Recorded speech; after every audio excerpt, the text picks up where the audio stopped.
ఓ beer నా గొంతు ఎగిపోతుంది, ఓ beer నా గుండె వగిలిపోతుంది. జర ఏడంగానన్నా ఎట్నన్నా వచ్చి జర మా ఇంటి జ్వరవాడు ఇగో గీ తరిగిన మరి తాగుబోతుల కడుపు సలా ఉండే ఒకటే రోడ్ల మీదకి వచ్చి రచ్చ చేస్తుర్రులా. ఎందుకు ఏంది ఏం కథ అంటే మరి ఇగో గీళ్ళ ఉద్దారకమాట గాళ్ళు ఏం చేస్తురో చూడండి. అసలుకే కాలం అయితే లేదు, ఇప్పటికే రైతన్నలకు అరికాను మంట నశాలానికి అంటుకుంటుంది.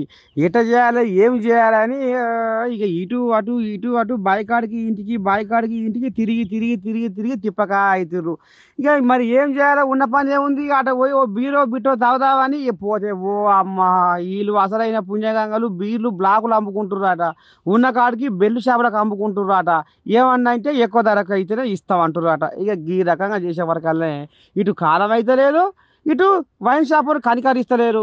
ఏం చేయాలి ఎట చేయాలి, మా బతుకు ఏడికొచ్చినవరా, మేము తాగితేనే కదా ఈ సర్కారు సగం సంవత్సరాలు నూక్కొస్తుంది అని ఈ రకంగా వాళ్ళందరూ గుమ్మాయి జకాయ గుంపు కూడి రోడ్ల మీదకి వచ్చి ధర్నాలు చేస్తుర్రు. లా హబ్బరకొండ వైన్ షాపులు కూడా మంచిగానే చేస్తురుగా వారము.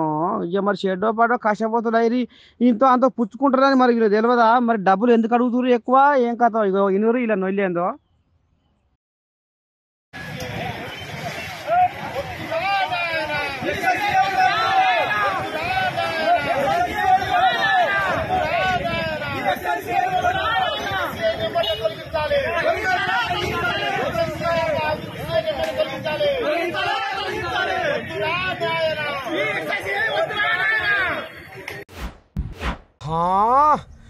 ఒక్క పానాన్ని కాపాడితేనే దేవుడు అంటారు, కానీ మరి 130 మందిని కాపాడిన వాళ్ళను ఏమంటారు?